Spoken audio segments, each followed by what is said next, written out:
Welcome back, Leveling Up Nation. It is your host and success strategist, Brigham Blackham. I have my mentor on today, Dr. Greg Kimble. I love this man. So grateful to have him on today. Now, here's one of the coolest things, guys. You need to know leadership is about load bearing. We're going to be talking about load bearing leadership, what that means to actually have weight when you are a leader. And we have a cool acronym here, which are 4 amazing laws that all of this is based around: leverage, ownership, alignment, and distribution. And as we talk about these topics, we're going to go deep. We're going to have some really heart-to-heart conversations, share some great stories, and you do not want to miss this, because every single second of this is going to be something that can transform your life if you'll actually take action on it. So let's welcome Dr. Greg Kimble to the Leveling Up podcast again. Yeah, there he is. What's up, brother? I'm here. So I'm here. You're here. I'm so excited. I'm so excited to be here, man. Thank you so much for having me. Oh, it's such a pleasure. And I had to match you today because we did not talk about this. This was literally just how aligned we are. We This were is like, just what happens. like normally I'd 100% be in purple, so we had to rock the purple headphones. Right. But something told me wear a green shirt today. Wear a green shirt today. So here I am. This is it. We're in perfect alignment. I love it. Yeah. Now, we're going to first start off with this idea of leverage. I know that you have such great dynamic leverage in your leadership abilities. You've got such an idea of what it takes to be the very best leader possible. And the reason that I even came up with this idea of load-bearing leadership was from our last Gamma retreat, of literally having the vests on us that we would pass when we couldn't handle it for that time anymore. So let's talk about leverage and this law of leverage, because you're so articulate when it comes to that. And let's dive into it. Well, I think it's 2 things. Number one, a lot of people talk a lot about the idea of adversity. And I actually have a big problem with that, because you watch these movies online, whether it's the Pursuit of Happiness, or the Americans love an underdog. We love the underdog. And I actually don't think that it is a situation to where we need adversity in our life. Mm-hmm. What we do need, though, is resistance. If you think about when we're working out, it's the resistance of pressing the rep. It's the resistance of pushing through. It's being able to take your life when the resistance comes and being able to turn your breakdown into a breakthrough.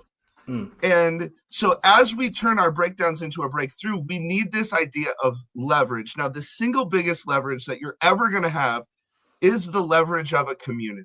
I know that if I'm having a bad day, regardless of what has happened, if I call Brigham, he's going to be there for me, and he's going to meet me wherever I need to be. Now, there's going to be times where if I called him and he was, trying to just be like the super animated guy that he can, but it wasn't appropriate, he wouldn't always try to bring that. Sometimes it's just as much as like, I'm just going to sit with you, and I need you to know I got your back. I'm going to sit with you. I need you to know that I'm here. I'm going to clap when you win. I'm going to give you an idea. Or we have this mutual friend, Bernard Quisenbing, and he really wanted to take his health to the next level. And every single time I'd see a plate of fries in front of him, I'd comment like, bro, I thought you were serious about this. So he's leveraging his community and our relationship, and he is leveraging all of these things that are happening so that he can take himself to the next level. So the ultimate leverage that we have is a community. Now, in the infinity model that I've come up with, you've got your personal, you've got your professional, and you've got your vitality. Your community is the leverage that makes the other 3 pillars really be able to go light speed. And so the 2 things that I want to make sure that people know is you have to allow your community to be that accountability buddy, the standards that you're holding yourself to, and really be the leverage, the catalyst that's taking you to the next level. But then also understand that it doesn't have to be adversity. Right. Like when people are just like, oh my God, I used to, because I'm an R&B singer, and people used to say, man, you got to go through stuff before you can sing the blues. You got to have your heart broken before you can sing the blues. That's not true. You can just learn the song. Like, you don't actually have to get ripped to shred by the one that you love. So I'm here to tell people, recognize the the times, the moments, the opportunities where you're running into and against resistance, and use it to like work out that muscle, like the resistance. You get on stage and it's just not happening. The people aren't getting it. Okay, I guess this is just one of those reps. This is just one of those. This is a drop set. I'm just gonna keep firing them at you, and then I'll get off and I'll figure out what in the world. How did I misread that room? But you don't have to go through adversity. So if you hear those stories that are just like, they sound like movies, that's great for them, but you have your own movie inside of you, and allow yourself to explore yourself, and don't be in this comparative reality to where you think that just because this person went through this and, had a death in the family, and, in Salo's case, went through he was in the middle of the Aurora theater shoot, so we don't want to have to go through the adversity so that you have to think that, oh, well, I'm nothing because my family didn't get divorced and my parents were happily married. Right. Okay, talk about that. It's okay. You don't have to have the adversity of the broken home. There's so many areas that we have resistance in, and just use it to work out the muscle or whatever you're trying to do. Beautiful. I absolutely agree with leveraging your community is more than just associating with people. It is making sure that you are around the right people and they raise their standards as you raise yours. I had such an interesting experience earlier on Sunday. I was going to church and I had someone reach out to me while he was in my backseat. I was driving to church and he's like, "Hey, do you want some tobacco?" And I was like, "You don't know me very well, my friend." No, you don't know me. No, I don't do that. And someone that's brand new, getting his wheels greased, if you will, to start connecting with Jesus. And I was like, you know what? It all starts with who you associate with. Yep, and I'm 100%. So grateful for our Gamma men. Our Gamma group it's coming up so soon, guys. I'm so stoked. It's so going to be cool. amazing. It's like when we were on the cruise and we had met some people on the cruise, and then one of them was trying to tell me that you lied. And it's just like this random guy that we met on the cruise ship, and he's like, "Oh yeah, that guy, however he described you. Oh yeah, he was obviously lying about this." I'm like, "Okay, you should have literally picked anybody else. Like literally anybody else. Like I'm sorry, bro, but right when you told me that Brigham was lying, you lost me, because you are the one who's immediately lying. I promise you, because I know your character, I know who you are, I know how you operate." And so it's just, I love the fact that that's your reputation. That's what precedes you, is just a man of irreproachable, just integrity, man. I just love how you operate. You're a great man. You really are. I appreciate that, Greg. I love you too, man. I love you more since we're here. Yeah, well played. All right. Now, one of the things, there you go. One of the things that I love about this platform is I get to share quotes. Check this out.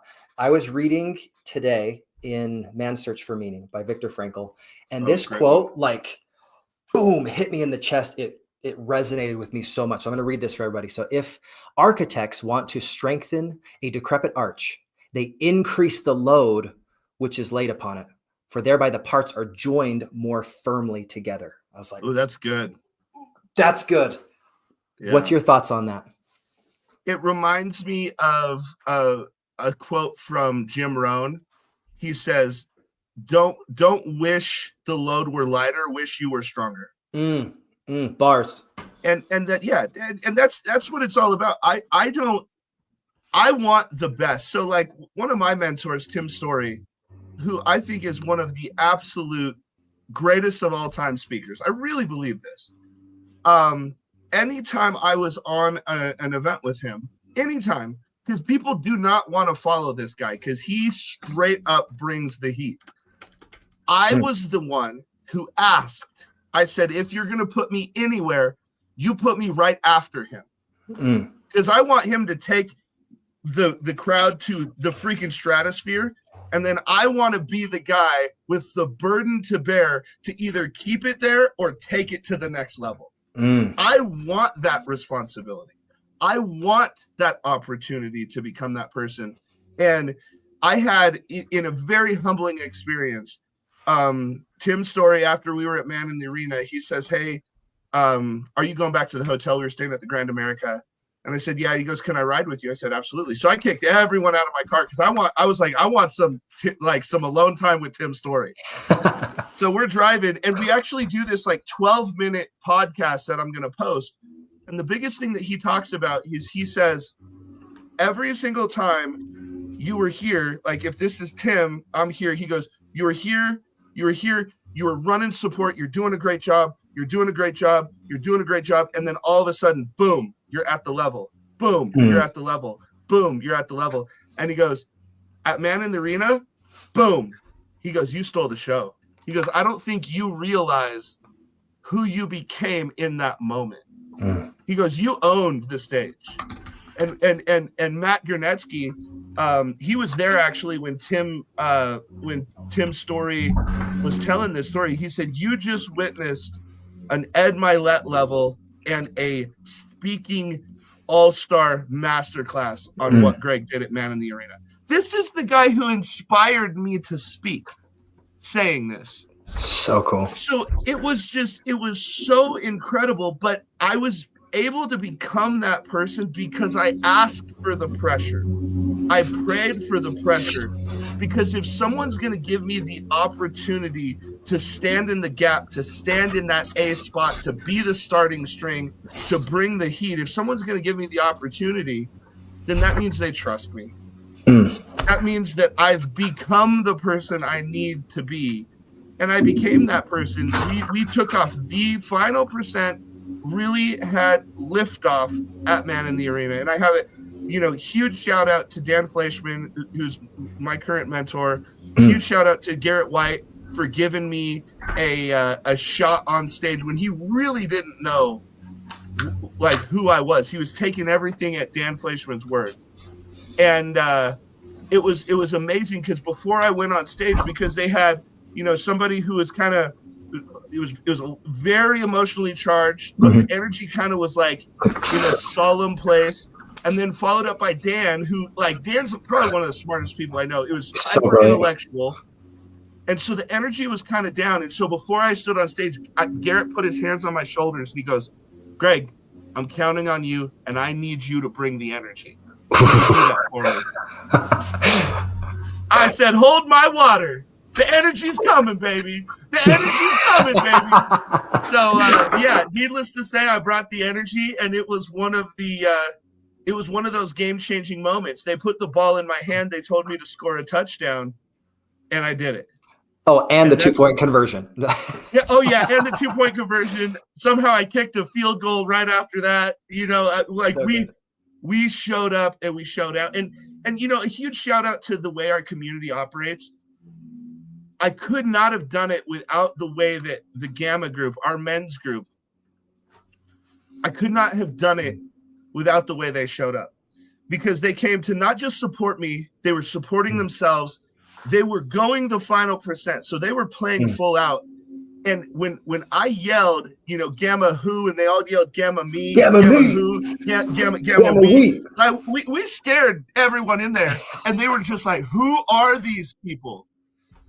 This is what a united front looks like. This is what having a brotherhood looks like. This is what having a community looks like. So I leveraged everything that I was doing with Gamma Group. I leveraged my relationship. So I took every single person on that stage with me, and man, they showed up. Like, that speech is not the same without Gamma Group showing up for me. So, I mean, my hat goes out to, because a lot of people see it as like, man, Greg, you're crushing it. It's not actually true. I'm playing my part right now, which is a very public part, but it is not a one-man show. I need help, and the way people are showing up, the way we're fighting for the souls of men, the way that we're helping people with personal growth, the way we're helping marriages, the way that we're helping people take their lives to the next level. Of course, I'm biased. I think we're the best company on planet Earth. And I'm in a place right now where it used to be where I'd get so stressed out. I'd get so stressed out and I couldn't really sleep. Now it's a place where I can't sleep because every single morning feels like Christmas morning. I have to Yeah. force myself to go to bed because I'm so excited to keep living life. That's what it's about. That's exactly what it's about. Leveraging the community is everything. And when we say leverage a community, we're not saying using people. We love people. That's what we do. 100%. We are uncommonly caring about people. So Yeah. let's go to this section. Ownership.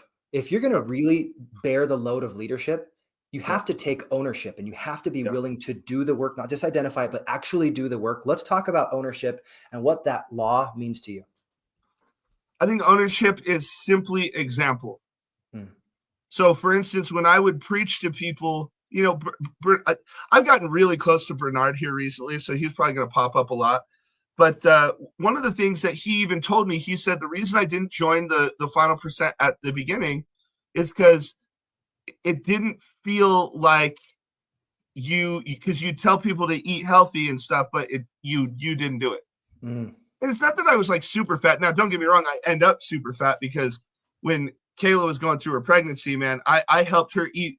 I literally thought I had the pregnancy cravings too, for sure. So I got to own my decisions on those. But ownership is simply it being an example instead of a warning. And then when you are a warning, you raise your hand and you say, hey, guys, that was a misstep on my part. So you got to own your stuff. But the biggest thing is as I'm owning my stuff, it is making the different decisions that just most people won't do. Like, you know, I just took you, like we have a new team member, Rebecca. She came to LA to help me out because Owen couldn't come. Matt wasn't able to come. Sally wasn't able to come. So she like raised her hand, you know, I need help. I can help. She raises her hands for, I can help. So she comes in to help us with content, help us like interface with people. Cause yeah, I mean, you've seen me at events. It gets pretty crazy. Yep. So here's the problem is we were like, she was texting Kayla. She said, it is astonishing how many guys come up and talk to Greg about his body. Like, guys, like I'm not kidding. It's like it is. I think like we were halfway through our day one day and we were already well over 10. And so we're at this pool party of all places of people who want to look good. And I'm wearing this Punisher thing and everyone's like, man, I want to get like you. And oh man, how do you get a body like that? And when we're going out to dinner we literally had men waiting to order because they wanted to see what I would order. Like that's an example. That's when you know you've done something right. When you're just sitting down and they're look, I don't even want to order food until I see what he's ordering because he is setting the standard. But then here's what happens. I find out that the original Gold's Gym is in Venice. And I'm like, oh my God, well, I'm here. I got to go work out here. I've already gotten a workout for the day. But I find out about this because I'm talking to my dude, Bruce. He's part owner of Legendary Foods. He brought me some of their new donuts, which shout out Bruce, shout out Legendary Foods, and the new donuts, fire. So thank you, Bruce. Yeah, Bruce is awesome. Yeah, Bruce is great. So he's talking to me and he's just like, dude, you got to go experience it. It's so cool. And I'm like, okay, that's what I'm going to do. So then I think that people's words mean something. I make this mistake. I think that the words they're using mean something. Now, I need you guys to listen to me when I'm saying this. I'm about to piss a lot of you off because, you know, I don't really have a filter. I'm sure Bernard or Brigham, before he got me on here, I'm sure it feels like he's holding a rattlesnake. You never know what's going to come out of my mouth. But the moral of the story is I thought people's words mattered. So all those dudes who were saying, bro, how do I get like you? Bro, what are you eating? Bro, they're broing me. They're like bro-tato chip. You know what I mean? They're like the bro code. So me being a coach, me being a mentor, me being someone who wants to help people go to the next level, I went back to them and I said, guys, you said, how do I get a body like this? Well, we go work out and we eat better stuff. I'm going to go to the gym right now. Obviously, this pool party is not serving us. I know what you do. You've done the business that you need. You don't need to just hang out here and do this. Let's go to the gym. How many people came to the gym with me? 0. Well, 0. Rebecca came. And the funny thing is she could probably work out better than all these dudes put together because it's part of who she is. But this is the moral of the story. Everyone's like, how do I get a body like that? How do I do this? How do I do this? How? And I go back to telling people, you're asking the wrong questions. Everyone gets super philosophical, and it's like, find your why. Your why is so important. No, it's not actually that important. Your why is philosophical. See, out of respect for your podcast, I'm keeping the language down. You're the it's man. Philosophical BS. There you go. What you need to find is your what. Instead of like, why do you want to work out? Oh, I want to live longer for my kids and I want to have this. No. What are you trying to do? And this is one thing that I love telling people. Check this out. If someone tells you what to do without asking you what you're trying to do, they're just trying to sell you something. That's it. So important. And so here's the thing. What are you trying to do? Greg, I'm trying to get a better body. Okay, maybe stop smoking, stop drinking the alcohol, stop eating your 15th cheeseburger because they're free, and come to the gym with me. Your why is telling you, oh my God, like my why, I want to look better and I wanted this. No, okay, cool. That's why you want to do something. But what are you trying to do? You're trying to eat cheeseburger and you're trying to catch a stupid influencer pic. Like none of that's real. Newsflash, guys, it's not real. You want to know what's real? What you're trying to do. If what you're trying to do, your priorities matter. If what you're trying to do is crush the new series on Netflix that came out, well, then that's your priority. You're not going to get the better body. You're not going to build the business. You're not going to have the better marriage. What you're trying to do is watch Netflix. And for you to say yes to anything means you said no to everything else. So you got to get your priorities in straight. So if you want to be a better speaker, speak. If you want to have a better body, you got to eat new things. You got to make new decisions. You have to prioritize what matters and ask yourself, is this what, or does this action support what I'm trying to do? I'm trying to build a business. Okay, does this action support what I'm trying to do? Like this is going to be episode 133. Of course I said yes to Brigham. Of course. In the great words of Jim Rohn, of course. Yeah, we got to do that. Because I love him. He supports me. I support him. And I've seen how far he's come. And I've seen him get focused. And I've seen him start getting that laser-like approach to how he's making things happen in his life. But the thing is, like I did a live in our Facebook group two lives ago. I said, most people say, I want to be a part of Apple. Okay. Are you down to be in the garage for 5 years making no money with no guarantee? No, you're not. So stop saying that you're building Apple because you don't have the resolve or the vision to do it. Yeah. And then understand that you're either going to be the person who reads the history book or writes the history book. I don't want my name in lights. I want my name in the history book saying this man was the next generation of putting personal growth into the hands of everybody on planet Earth. Elon Musk did his part. He gave everyone internet. Now I got to deliver them some awesome personal growth and help them understand what can happen. What can happen? I just said it again. What can happen if you go the final percent on your learning, on your relationships, on your business, on your body, on your mind? What happens when you actually go the final percent? Everything will transform for you. Absolutely. And getting in alignment, we talk about this holistic approach. It's not just, I'm going to get jacked in my body. Like you actually have to make the choices to get in consistency. And you figure out what are those choices that are the righteous rituals, the daily disciplines. Like for instance, last June is when I decided, not that I had the result, but I decided I am no longer fat. I am in fit. Yep. Like I am going to do my very best. I worked through this. I've developed disciplines every single day. I get up at 5 and I exercise. Also, if nobody knows this, if you are ever playing a team sport and you have the opportunity to pick Brigham, pick Brigham. He is so weirdly good at everything, and he's super athletic. Like I'm telling you, Brigham, he is an astonishingly good athlete at all sports. It's really kind of fun to be a part of. Hey, thanks, man. Yeah, we did totally crush it dodgeball. So, Bro, you were the MVP oh, thank far you. and away. Yeah.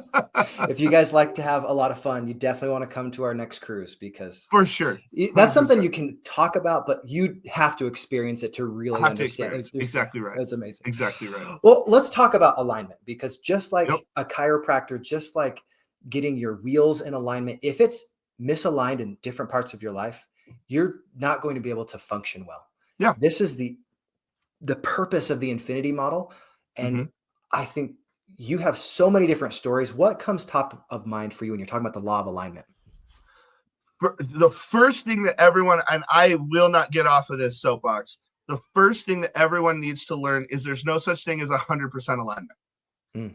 If you think there has to be 100% alignment, you are looking for a fight. Mm. I think about the best you can get with another human being, because we're so flawed and we have different experiences, is 80%. So Kayla and I are, I think, as aligned as two humans can possibly be, and I would put us at an 80%. Now, why is it 80%? Well, she's a woman, I'm a man. There are different things that are going on. I grew up in Wyoming. She did not grow up in Wyoming. She's very feminine. I'm very masculine. There's a bunch of stuff, but the problem is because people get addicted to this idea of alignment that they let the 20% of out of alignment mess up the 80% that is in alignment. Right. Now, you take you and I, for instance, we both believe in Jesus. I'm in more of a non-denominational route. You're in a Mormon route. Okay. So technically we're misaligned, but then also technically we're aligned with Jesus. So that would be like me saying, like you saying, Greg, for us to be friends, you have to be Mormon. Or me telling you, for us to be friends, you have to give up you being Mormon. Okay, cool. We just messed up an incredible relationship because we're saying you have to be something or someone that you're not. And so one of the things that Hugh Zaretsky says that I love is he says, if it is 70 to 80% of what you want, learn to say yes. People are sitting there waiting, and they're sitting all small and meek-minded, waiting for 100%, the lightning to strike, the epiphany to happen, and they're waiting for 100%, and then it never comes. And then they wake up, they're 75, they're 80, they're 85, and they're wondering, what the heck happened to my life? You Waited too long. Stop waiting on your life. Now, there are certain things that when they're out of alignment, they're just out of alignment. So, like, I talk about this a lot. If someone says, hey, Greg, me and the boys are going to a strip club, that there's literally like, there's nothing that gets me inside of a strip club. Like nothing. So it's so far out of alignment for me. There are certain hard stops. You know, right now, I don't really drink. And it's not that I don't drink. It's just like and to be full disclosure, I tried to drink in LA this last thing. There's this espresso martini. I had one on the cruise ship. It was so good. And I was like, oh, I want one of those again. Well, this one did not taste like the one on the cruise ship. So I had like 2 sips. I sent it back. And I said, can I just swap it out for an old fashioned? I really like old fashions. And then even then I had 2 sips and I was like, I don't really drink. Now, maybe if I'm out for a date night with my wife, do we each have a glass of wine? Maybe. But even then, like right now, we're not really drinking. So it's a little out of alignment for me, but it's not that I'm not going to be around the social circles. However, if someone comes to me and says, take this shot or we're not friends, well, I guess we're not friends because I don't do shots. And I actually haven't done shots since I was 30 because I read this article about how, you know, culturally in the Japanese, shots are supposed to signify something that actually matters. Like you made $1 million in a day, or your daughter got married, or the birth of a child, like something monumentous. And then even then you do one. Yeah. So these like college guys who are like, bro, like I can take 33 shots. It's like, dude, alcohol poisoning is a real thing. This is a bad idea. Don't do that. So that things like that are so out of alignment for me. If anyone ever tried to get me to do drugs, it's so far out of alignment. It's a hard no. Yep. So you have to learn your boundaries, which I think is really important. So one thing that I have said for a long time is my boundaries do not require your participation. And that's just how it is. My boundaries do not require your participation. Now, if you are able to communicate your boundaries, you're able to understand your values. Now, just as important, you're able to understand and convey your value.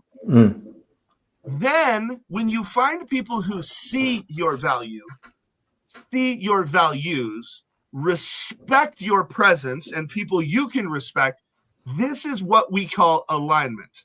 When you find those, hang on to them like they are worth their weight in gold, because I'm telling you, right, if for all my young people out there, you think that that's normal because you've drunk enough to where everything just becomes in alignment, I promise you it's not reality.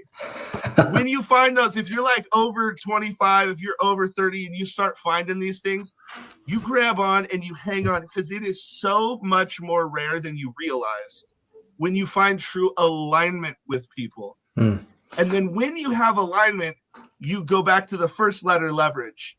When you have alignment, you have leverage. And now all of a sudden, because if Brigham and I are doing something together, it's not additive. When you have true, real alignment, you have an exponential catalyst and chemistry project that happens to where 1 + 1 starts equaling 33 million. That's what happens when you have the right alignment with the right community, with the right values, going in a singular focused direction that takes ownership of their actions. Bars. What he says is so good. Alignment, man. I feel like whenever we get in alignment, this is another way to say we're in flow. Oh yeah, for sure. It's very efficient. It's so efficient. And if we are out of alignment in whatever element of life that is, most of the time I've noticed in people, it's in their personal life. Even though they say it's in their business, it's almost always in the personal life. Yeah. When we get all of those things jiving together, I love that word. That's fun. 90s word, jiving together. For sure. I like it. Everything starts to gel. So let's go to this next one, distribution. Now, when we're talking about weight, I want to paint this picture for everybody.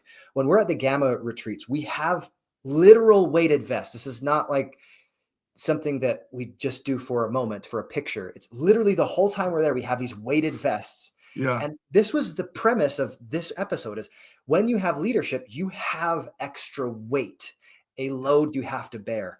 Let's talk about how you distribute weight, because if you only do it yourself, you're not technically a leader.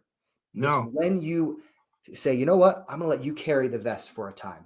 And we pass that weight and we distribute it. So let's talk about weight distribution and why that's so essential in loaded leadership.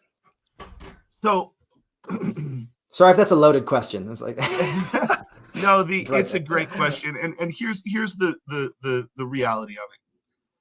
Most people. So I had a nickname when I was in. So when I was in college, my nickname was Yoda. I always have a little like Yoda around me. I've got a bunch of Yoda figurines and different things like that. Where did I used to wonder if Owen must have moved it. I usually have like a little silver Yoda. Oh no, it's right here.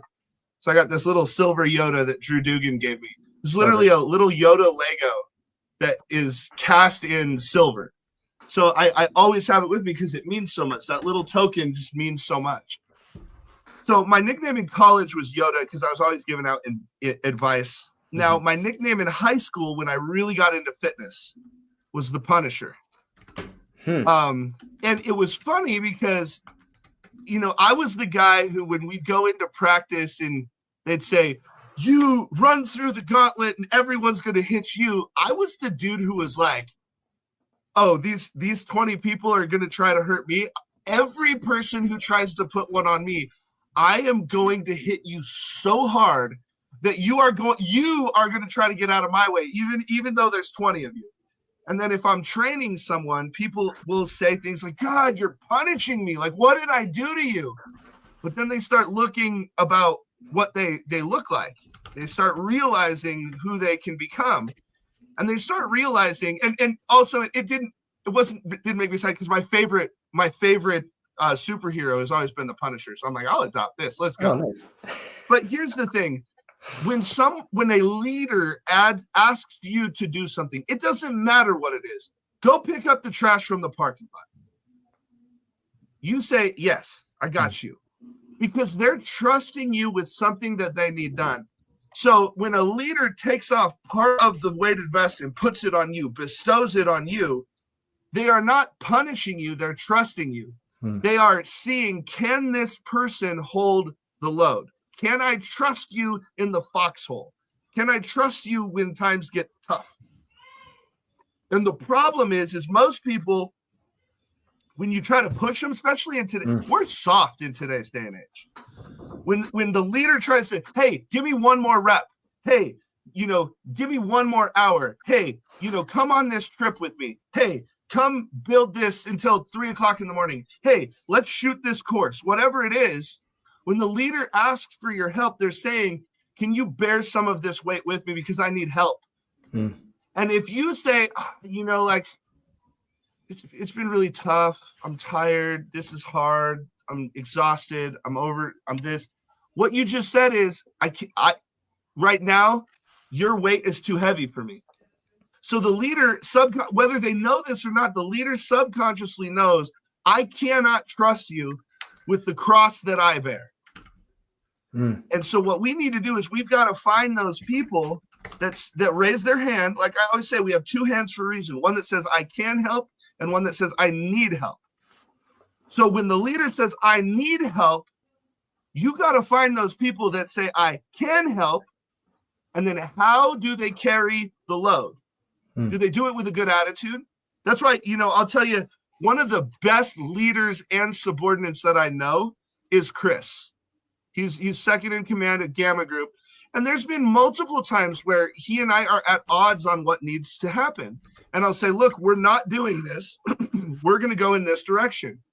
Now, most people sit here and they go, oh, you're not listening to me. I don't feel seen. You're not hugging me while you're telling, it's not like we're not here for a therapy project. He says he respects my leadership. Look, I'm number one for a reason. He respects my leadership. And he goes and does whatever I asked him to do to the best of his ability with the best attitude that he possibly can give. Most people will do it with a great attitude, but they don't do it to the best of their ability. Or they do it to the best of their ability with a crap attitude. Or actually, what's more common is not to the best of their ability and bitching the whole way. Like, come on, guys.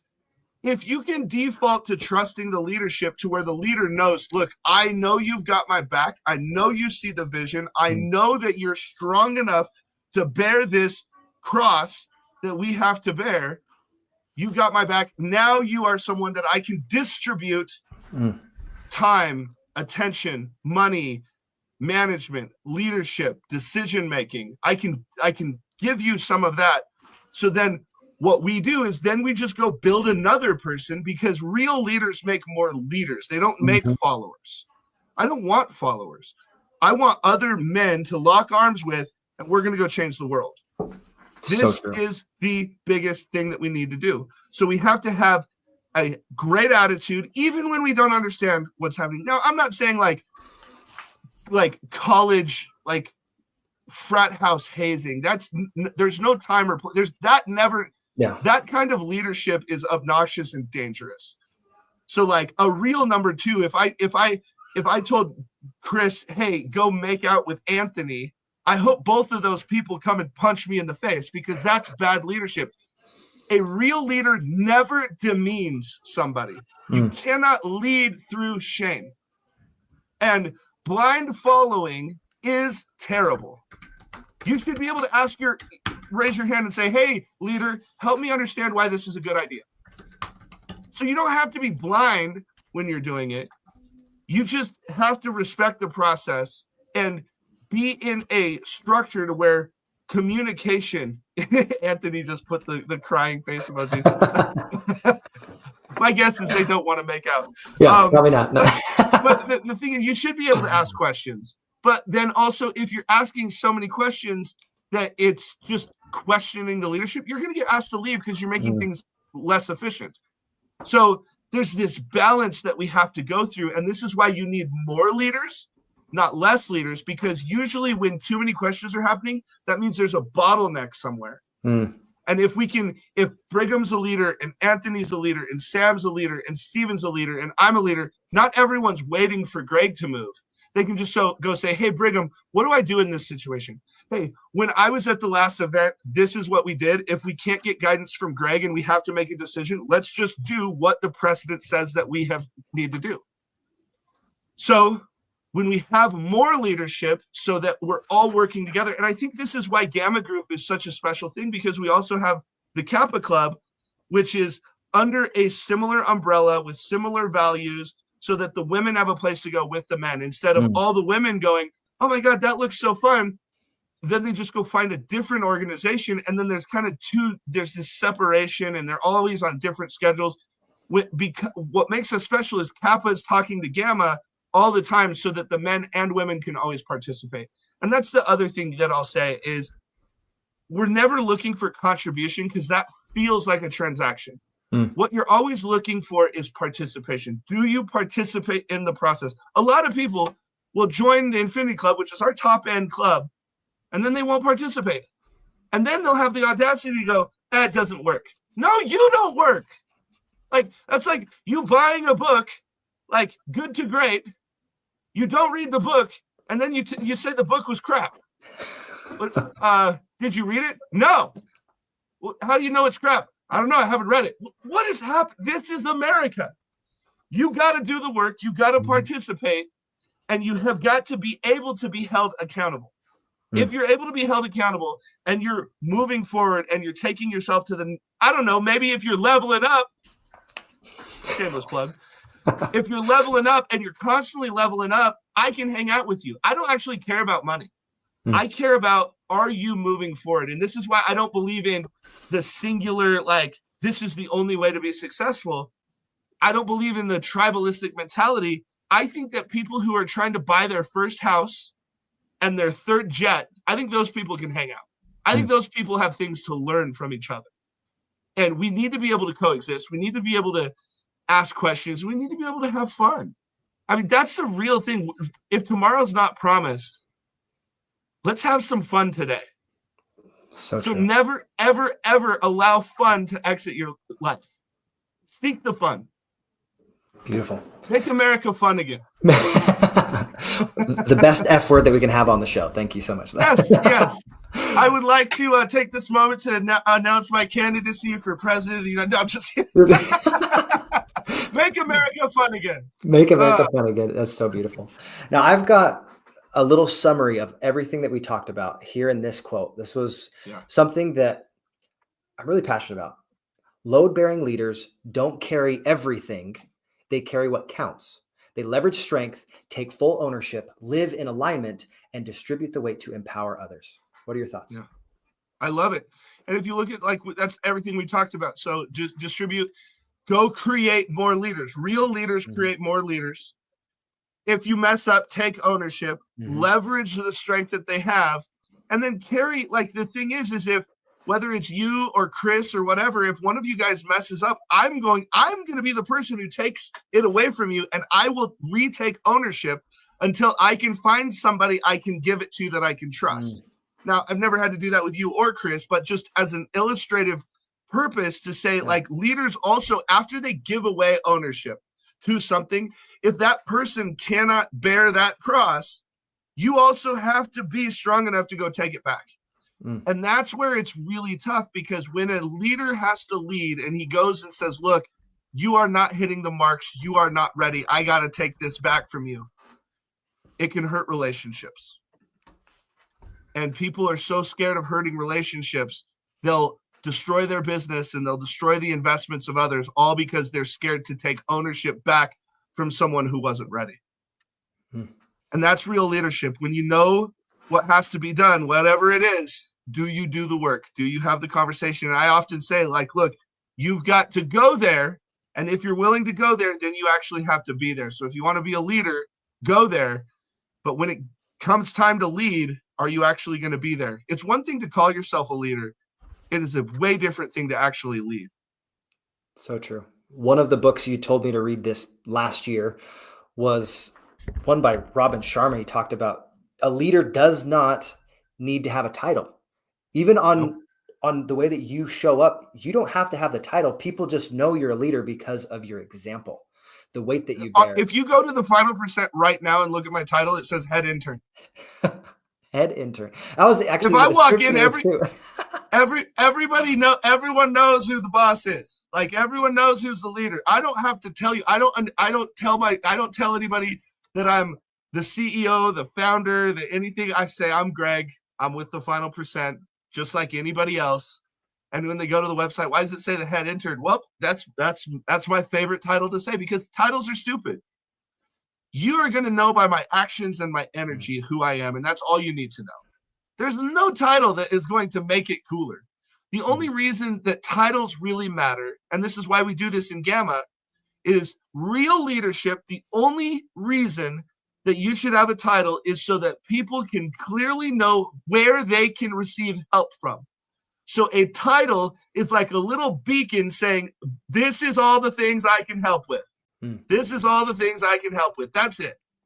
So if you have a title, that is so that people can clearly say, that's where I get help from. And so that's why we do have the hierarchical structure in Gamma Group, but it's not to give people this sense of status. It's to help all of the new people onboard properly so that they can move through and they can get empowered more effectively and more efficiently, so that they immediately can know, where can I get help?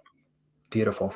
Now, since we have Gamma Group coming up so soon, this brotherhood event, will you please tell people why they have to choose to come here? It's honestly, it's such a transformative experience. This one is going to be probably it's going to be our best one. I'm just going to say it because it's where I grew up. So I'm kind of pulling out all the stops to make it special. It's going to be our biggest one. We're going to be camping on my parents' property where I grew up.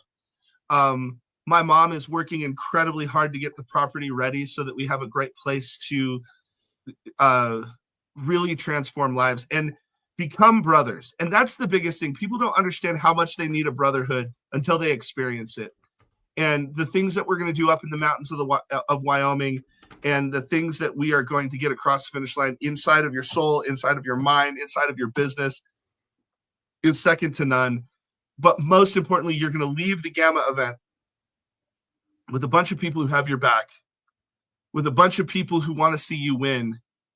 And you are finally going to understand what it means to have a sense of belonging instead of constantly trying to fit in.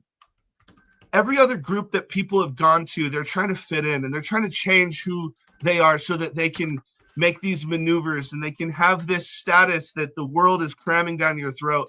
I don't want you to change. I want you to discover. I want you to explore. And I want you to see a bunch of your brothers that you can finally know down into the core of your being and your existence. They want to see you succeed. They want to see you win. And when you have a problem, you have a bunch of people raising their hand saying, how can I help? How can I help? How can I help? I've got your back.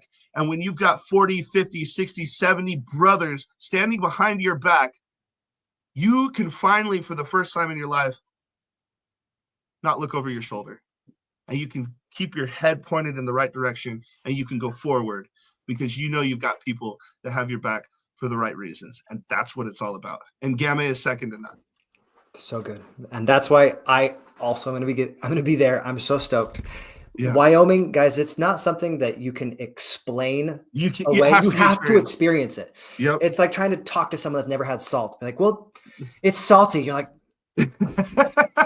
it's gamma-y, if that's a thing. There's no way to. So good. I love it. I love it. So if you guys are on the fence, just get off the fence and choose to come. Just do it. If you don't like doing hard things, if you don't like people that are serious about personal development, don't come for sure. We will or come because you need a wake up call. But I'll make this to anybody if you're on the fence. If you come, you buy a ticket, you come, you play full out, and you're there the whole time, and you don't think it is worth your investment, I'll give you double your money back. That's how certain I am. So the best thing that happens is you get a bunch of best friends and and you're going to change the trajectory of your entire family's course of existence for generations, the worst thing that happens is you double your money. So I'll let you do with that what you want, but I said it, it's recorded. So if you're interested, come check us out, because we are committed to changing lives and making an impact that people didn't even know was possible in their lives. And we need you to be a part of it. Get out of the stands and get into the arena. You got a bunch of brothers. The arena is safe. Let's go kick some ass together. Absolutely. And check this out. Sam, he's like, no, man, we don't just like hard things. We got to go do the hard things. Yeah. So, if you don't like hard things, go do hard things. This like, I promise you, there's nothing like it when you're done, like getting it across the finish line, and you can just feel that sense of pride, especially because none of the things that we do, you're capable of doing by yourself. So you're going to have to do it as a team.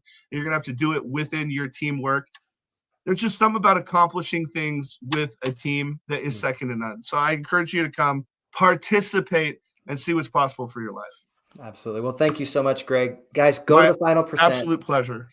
What a pleasure to have you on today. And if you are in any of the cities where the Man in the Arena is happening, you definitely want to come support Greg, because the best speaker on that stage, absolutely phenomenal, lit it on fire. You heard earlier, someone said napalm. That was legit. Yeah, the stage is still on fire.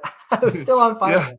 Yeah, it's still on fire. So, but yeah, thank you so much. Yeah, go to thefinalpercent.com if you want to see what we're up to. And then if you're on Instagram, follow me at just Greg Kimble, GregKimble. Come check us out. Come to one of the events. The rocket ship is taking off, and we want to get as many people on this rocket ship as we possibly can, because we're going to go on quite the journey together. Absolutely. Well, thank you so much, guys. Keep leveling up your life. Go check out Dr. Greg Kimble. He is the man. And we want to go the final percent. I love you more. See you guys. Oh, yeah, and you ended with me. All right, I accept. I love it.